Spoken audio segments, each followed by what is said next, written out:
Okay. Hello, I'm Larissa. We are reading The Pastures of Heaven by John Steinbeck.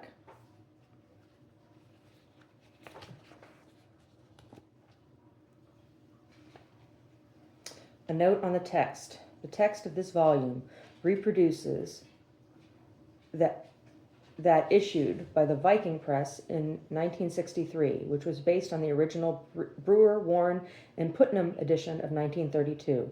The first edition was reprinted under the Covici-Fried imprint in 1935. Pastures of Heaven, to my father and mother. Chapter 1. When the Carmelo mission of Alta California was being built sometime around 1776, a group of 20 converted Indians abandoned religion during a night, and in the morning they were gone from their huts.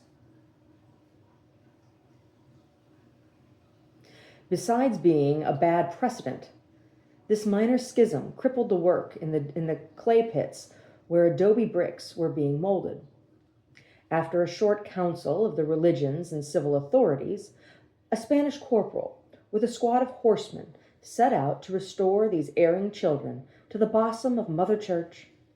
The troop made a difficult journey up the Carmel Valley and into the mountains beyond, a trip not the less bewildering because the fleeting dissenters had proved themselves masters of a diabolic guile in concealing traces of their journey. It was a week before the soldiery found them, but they were discovered at last practicing abominations in the bottom of a ferny canyon in which a stream flowed. That is, the 20 heretics were fast asleep in attitudes of abandon. The outraged military seized them and, in spite of their howlings, attached them to their long, slender chain. Then the column turned about and headed for Carmel again to give the poor neophytes a chance at repentance in the clay pits. In the late afternoon of the second day, a small deer started up before the troop and popped out of sight over the ridge. The corporal disengaged himself from his column and rode in its pursuit. His heavy horse scrambled and floundered up the steep slope. The manzanita reached sharp claws for the corporal's face, but he plunged on after his dinner. In a few minutes he arrived at the top of the ridge, and there he stopped, stricken with wonder at what he saw, a long valley floored with green pasturage on which a herd of deer browsed. Perfect live oaks grew in the meadow of the lovely place, and the hills hugged it jealously against the fog and the wind. The disciplinarian corporal felt weak in the face of so serene a beauty.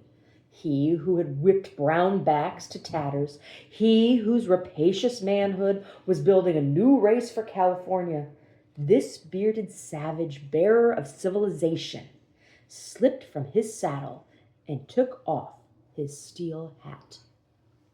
"Holy Mother," he whispered, "here are the green pastures of heaven to which our Lord leadeth us." His descendants are almost white now.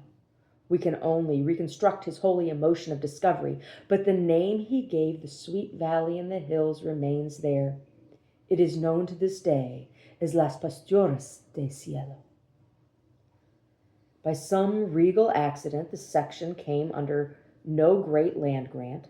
No Spanish nobleman became its possessor through the loan of his money or his wife. For a long time it lay forgotten in its embracing hills. The Spanish corporal, the discoverer, always intended to go back. Like most violent men, he looked forward with sentimental wistfulness to a little time of peace before he died, to an adobe house beside a stream, and cattle nuzzling the walls at night. An Indian woman presented him with the pox, and when his face began to fall away, good friends locked him in an old barn to prevent the infection of others, and there he died peacefully, for the pox, although horrible to look at, is no bad friend to its host. After a long time, a few families of squatters moved into the pastures of heaven and built fences and planted fruit trees. Since no one owned the land, they squabbled a great deal over its possession. After 100 years, there were 20 families on 20 little farms in the pastures of heaven. Near the center of the valley stood a general store and a post office, and half a mile above, beside the stream, a hacked and much initialed schoolhouse. The families that lived prosperously, the families at last lived prosperously and at peace. The land was rich and easy to work. The fruits of their gardens were the finest produced in Central California.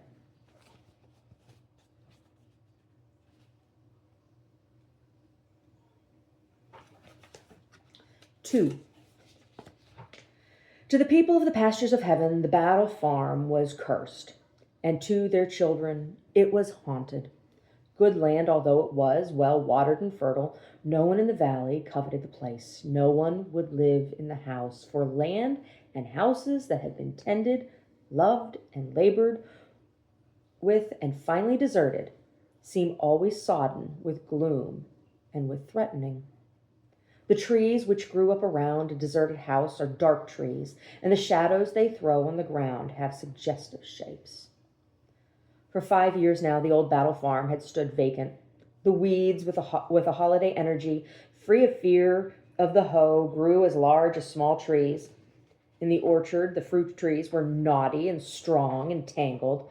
They increased the quantity of their fruit and diminished its size. The brambles grew about their roots and swallowed up the windfalls. The house itself, a square, well-built 2-story place, had been dignified and handsome when its white paint was fresh, but a singular later history had left about it an air unbearably lonely. Weeds wrapped up the boards of the porches. The walls were gray with weathering. Small boys, those lieutenants of time in its warfare against the works of man, had broken out all the windows and carted away every movable thing. Boys believe that all kinds of portable articles which have no obvious owner, if taken home, can be put to some joyous use. The boys had gutted the house, had filled the wells with various kinds of refuse, and, quite by accident, while secretly smoking real tobacco in the hayloft, had burned the old barn to the ground. The fire was universally attributed to tramps.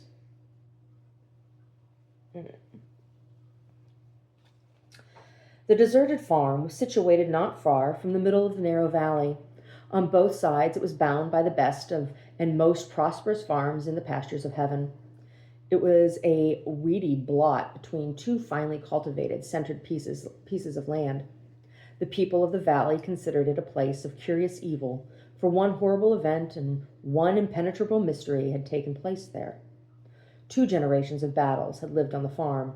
George Battle came west in 1863 from upper New York State. He was quite young when he arrived, just draft age. His mother supplied the money to buy the farm and to build the big square house upon it. When the house was completed, George Battle sent for his mother to come to live with him. She tried to come, that old woman who thought that space stopped 10 miles from her village. She saw mythological places, New York and Rio and Buenos Aires. Off Patagonia she died, and a ship's watch buried her in a gray ocean with a piece of canvas for her coffin and 3 links of anchor chain sewn in between her feet, and she had wanted the crowded company of her home graveyard. George Battle looked about for a good investment in a woman. In Salinas, he found Miss Myrtle Cameron, a spinster of 35, with a small fortune. Miss Myrtle had been neglected because of a mild tendency to epilepsy, a disease then called fits, and generally ascribed to animosity on the part of the deity. George did not mind the epilepsy. He knew he couldn't have everything he wanted. Myrtle became his wife and bore him a son, and after twice trying to burn the house, was confined in a little private prison called the Lipman Sanitarium in San Jose. She spent the rest of her existence crocheting a symbolic life of Christ in cotton thread. Thereafter, the big house on the Battle Farm was governed by a series of evil-tempered housekeepers of the kind who advise. Window 45, once position housekeeper on farm. Good cook.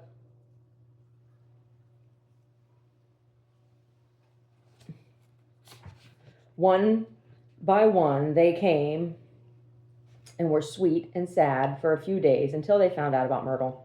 After that, they tramped through the house with flashing eyes, feeling that they had been abstractly raped. George Battle was old at 50, bent with work, pleasureless and dour. His eyes never left the ground he worked with so patiently. His hands were hard and black and covered with little crevices like pads of a bear. And his farm was beautiful. The trees in the orchard were trim and groomed, each one a counterpart of its fellows. The vegetables grew crisp and green in their lined straight rows. George cared for his house and kept the flower garden in front of it. The upper story of the house had never been lived in. This farm was a poem by the inarticulate man. Patiently, he built his scene and waited for a Sylvia. No Sylvia ever came, but he kept the garden waiting for her just the same. In all the years when his son was growing up, George Battle paid very little attention to him. Only the fruit trees and the fresh green rows of vegetables were vital. When John, his son, went missionarying in a caravan, George didn't even miss him. He went on with his work, yearly bending his body lower over his earth. His neighbors never talked to him because he did not listen to talk. His hands were permanently hooked, had become sockets into which the handles of tools fitted tightly. At 65, he died of old age and a cough. John Battle came home in his caravan to claim the farm. From his mother, he had inherited both the epilepsy and the mad knowledge of God. John's life was devoted to a struggle with devils. From camp meeting to camp meeting, he had gone, hurling his hands about, invoking devils, and then confounding them, exorcising and flaying incarnate evil. When he arrived at home, the devils still claimed attention.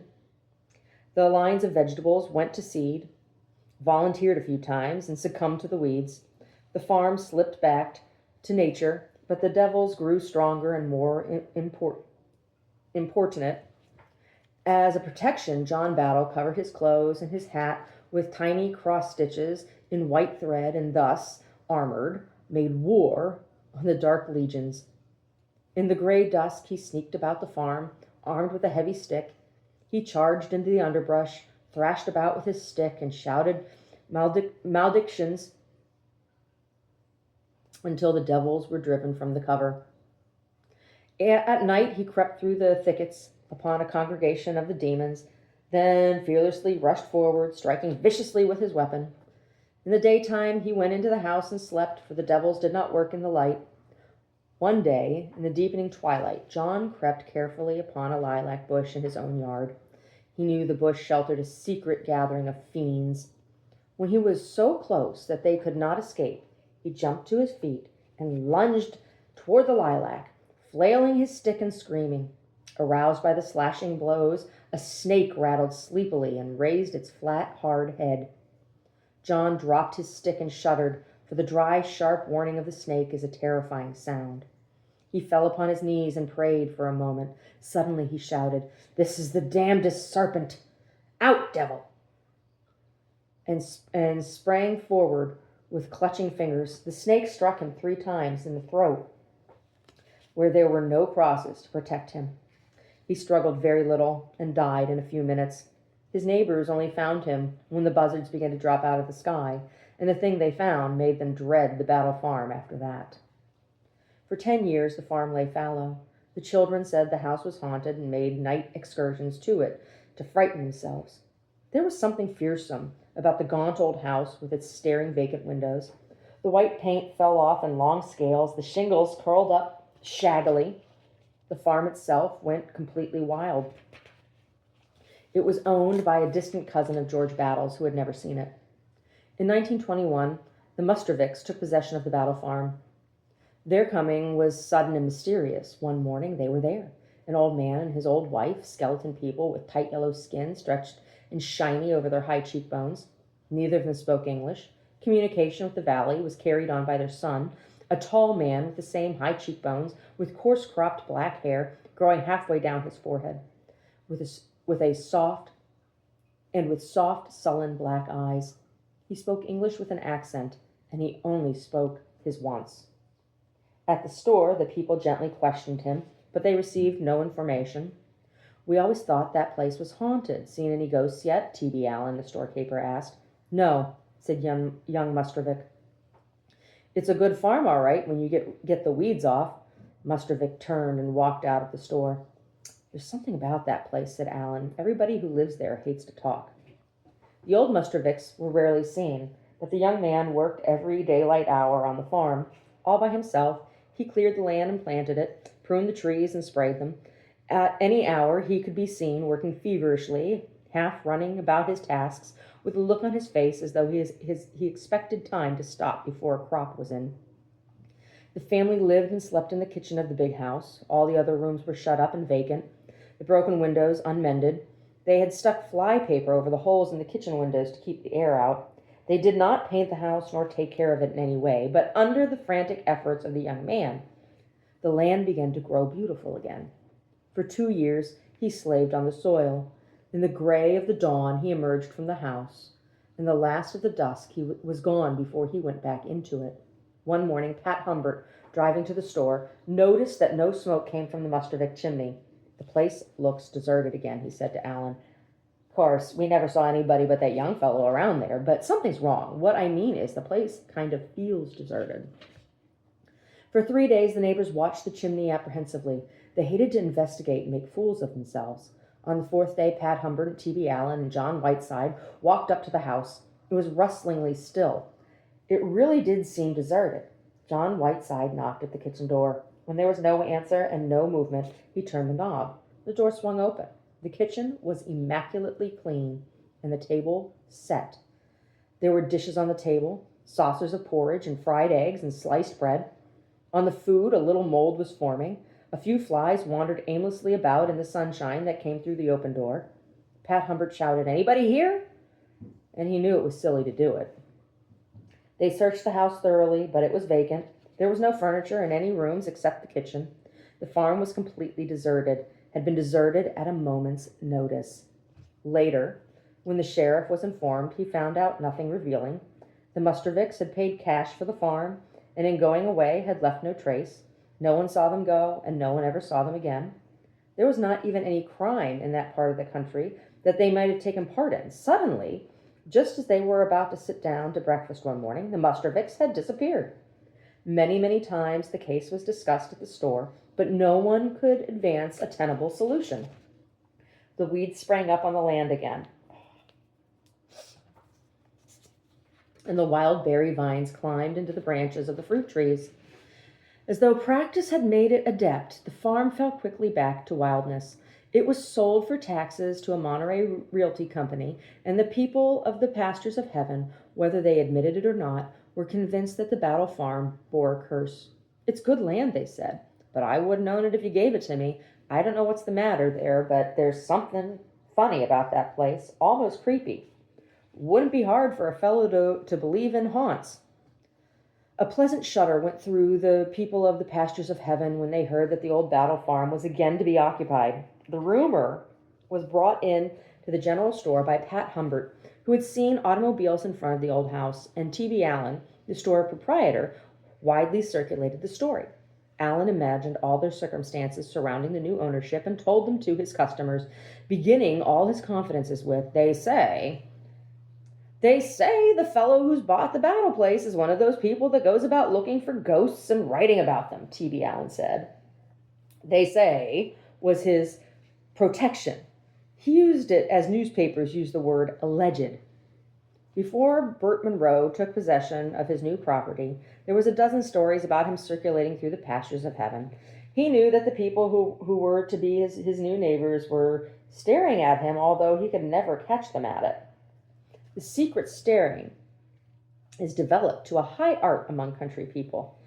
They have seen every uncovered bit of you, have tabulated and memorized the clothes you are wearing, have noticed the color of your eyes and the shape of your nose, and finally have reduced your figure and personality to 3 or 4 adjectives, and all the time you thought they were oblivious to your presence. After he had bought the old place, Bert Monroe went to work in the overgrown yard while a crew of carpenters made over the house. Every stick of furniture was taken out and burned in the yard. Partitions were torn down and other partitions put in. The walls were repapered and the house re-roofed with asbestos shingles. Finally, a new coat of pale yellow paint was applied to the outside. Bert himself cut down all the vines and all the trees in the yard to let in the light. Within 3 weeks, the old house had lost every vestige of its deserted, haunted look. By stroke after stroke of genius, it had been made to look like 100,000 other country houses in the West. As soon as the paint inside and outside was dry, the new furniture arrived, overstuffed chairs and a davenport, an enameled stove, steel beds painted to look like wood and guaranteed to provide a mathematical comfort. There were mirrors with scalloped frames, Wilton rugs, and prints of pictures by a modern artist who has made blue popular. Probably Picasso. With the furniture came Mrs. Monroe and the 3 younger Monroes. Mrs. Monroe was a plump woman who wore a rimless pince-nez on a ribbon. She was a good house manager. Again and again she had the new furniture moved about until she was satisfied. But once satisfied, once she had regarded the piece with a concentrated gaze and then nodded and smiled, that piece was fixed forever, only to be moved for cleaning. Her daughter May was a pretty girl with round, smooth cheeks and ripe lips. She was voluptuous of figure, but under her chin there was a soft, pretty curve which indicated a future plumpness like her mother's. May's eyes were friendly and candid, not intelligent, but by no means stupid. Imperceptibly, she would grow to be her mother's double, a good manager, a mother of healthy children, a good wife with no regrets. In her own new room, May stuck dance programs between the glass and the frame of the mirror. On the wall she hung framed photographs of her friends in Monroe and laid out her photograph albums and her locked diary on the little bedside table. In the diary she concealed from prying eyes a completely uninteresting record of dances, of parties, of recipes for candy, and of mild preferences for certain boys. May bought and made her own room curtains, pale pink theatrical gauze to strain the light, and a valance of flowered cretonne. On her bedspread of gathered satin, she arranged 5 boudoir pillows in positions of abandon, and against them leaned a long-legged French doll with clipped blonde hair and with a cloth cigarette dangling from the languid lips. May considered that this doll proved her openness of mind, her tolerance of things she did not quite approve. She liked to have friends who had pasts, for having such friends and listening to them destroyed in her any regret that her own life had been blameless. She was 19. She thought of marriage most of the time. When she was out with boys, she talked of ideals with some emotion. May had very little conception of what ideals were, except that in some manner they governed the kind of kisses one received while driving home from dances. Jimmy Monroe was 17, just out of high school, and enormously cynical. In the presence of his parents, Jimmy's manner was unusually sullen and secretive. He knew he couldn't trust them with his knowledge of the world, for they would not understand. They belonged to a generation which had no knowledge of sin nor of heroism. A firm intention to give over one's life to science after gutting it of emotional possibilities would not be tenderly received by his parents. By science, Jimmy meant radios, archaeology, and airplanes. He pictured himself digging up golden vases in Peru. He dreamed of shutting himself up in a cell-like workshop, and after years of agony and ridicule, of emerging with an airplane new in design and devastating in speed. Jimmy's room in the new house became a clutter of small machines as soon as he was settled. There was a radio crystal set with earphones, a hand-powered magneto which operated a telegraph key, a brass telescope, and innumerable machines partly taken to pieces. Jimmy, too, had a secret repository, an oaken box fastened with a heavy padlock. In the box were half a can of dynamite caps, an old revolver, a package of Malacrino cigarettes, 3 contraptions known as Merry Widows, a small flask of peach brandy, a paper knife shaped like a dagger, 4 bundles of letters from 4 different girls, 16 lipsticks pilfered from dance partners, a box containing mementos of current loves, dried flowers, handkerchiefs, and buttons, and most prized of all, a round garter covered with black lace. Jimmy had forgotten how he really got the garter. What he did remember was far more satisfactory anyway. He always locked his bedroom door before he unlocked the box. In high school, Jimmy's score of sinfulness had been equaled by many of his friends and easily passed by some. Soon after moving to the Pastures of Heaven, he found that his iniquities were unique. He came to regard himself as a reformed rake, but one not reformed beyond possible outbreak. It gave him a powerful advantage with the younger girls of the valley to have lived so fully.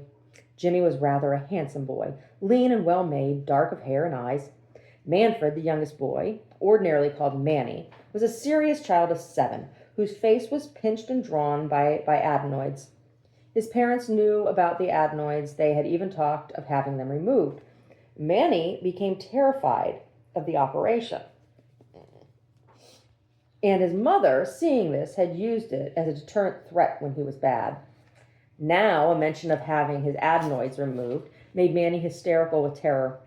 Mr. and Mrs. Monroe considered him a thoughtful child, perhaps a genius. He played usually by himself, or sat for hours staring into space, dreaming, his mother said. They would not know for some years that he was subnormal, his brain development arrested by his adenoidal condition. Ordinarily, Manny was a good child, tractable and easily terrified into obedience, but if he were terrified a little too much, hysteria resulted that robbed him of his self-control and even a sense of self-preservation. He had been known to beat his forehead on the floor until the blood ran into his eyes. Brett Monroe came to the Pastures of Heaven because he was tired of battling with a force which invariably defeated him. He had engaged in many enterprises, and every one had failed, not through any shortcoming on Bert's part, but through mishaps, which, if taken alone, were accidents. Bert saw all the accidents together, and they seemed to him the acts of fate malignant to his success.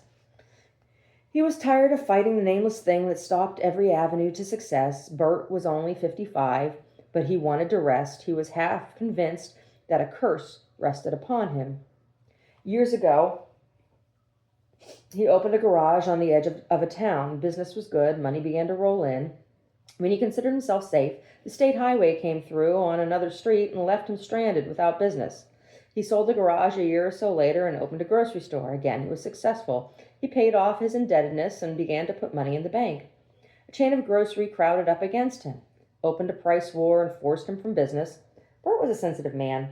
Such things as these had happened to him a dozen times. Just when his success seemed permanent, the curse struck him. His self-confidence dwindled. When the war broke out, his spirit was nearly gone.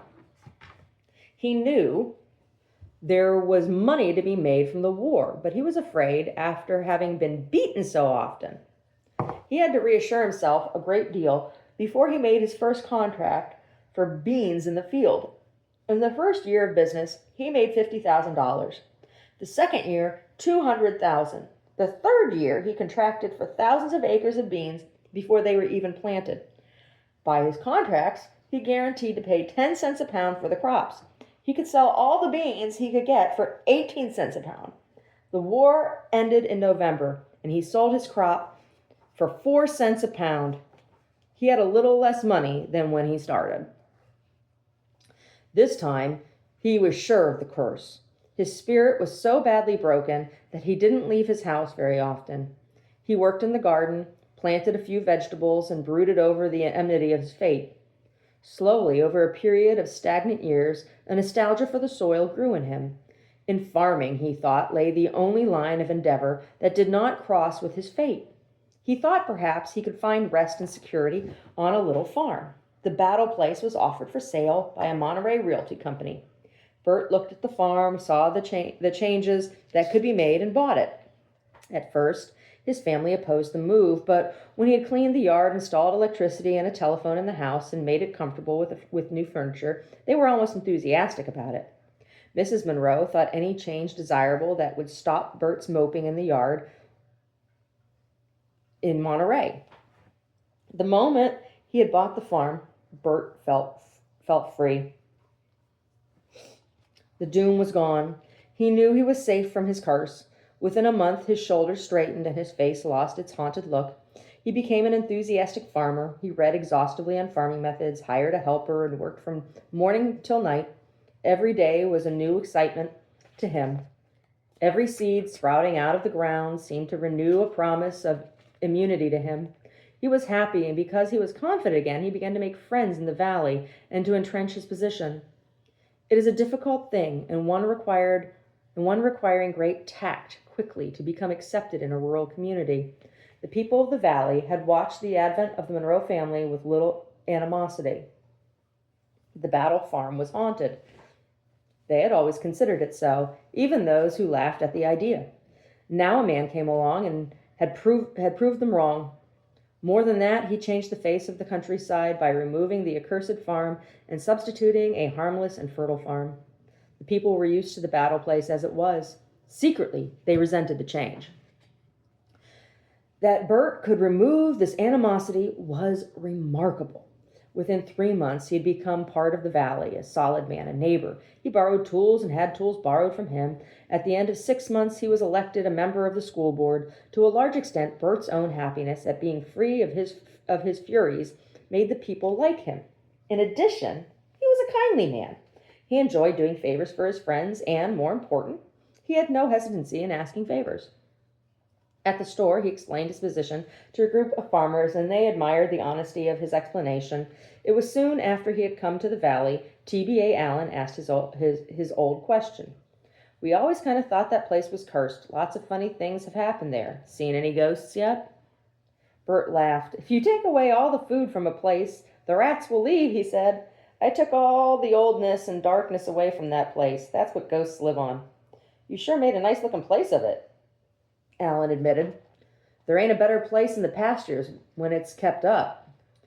Bert had been frowning soberly as a new thought began to work in his mind. "I've had a lot of bad luck," he said. "I've been in a lot of businesses and everyone turned out bad. When I came down here, I had a kind of an idea that I was under a curse." Suddenly he laughed delightedly at the thought that had come to him. "And what do? First thing out of the box, I buy a place that's supposed to be under a curse. Well, I just happen to think that maybe my curse and the farm's curse got to fighting and killed each other off. I'm dead certain they've gone away anyway." The men laughed with him. T.B. Allen whacked his hand down on the counter. "That's a good one," he cried. "But here's a better one. Maybe your curse and the farm's curse has mated and gone into a gopher hole like a pair of rattlesnakes. Maybe there'll be a lot of baby curses crawling around the pastures the first thing we know." The gathered men roared with laughter at that, and T.B. Allen memorized the whole scene so he could repeat it. It was almost like the talk in the play, he thought. Well, so I'm going to stop for right now. Oh my gosh, I don't know what's going on here. I got this Benadryl cream. It's supposed to be extra strength, and there is all kinds of like stuff in the air outside and it's not doing any good. It's not stopping the itching. Benadryl, what gives? Why aren't you stopping the itching on my nose, my face? Why not? Oh. Yeah, I like the foreshadowing. It's interesting. The introduction of this book, like, I don't know how I feel about it. It seems like maybe I should have read, maybe the introduction should be at the end of the book, this introduction. Should be like an afterword to talk about it. Because I kind of feel like the introduction has spoiled the whole story for me. All the stories for me. I feel like I already know it. I don't know. Okay, so I'll just keep reading and see.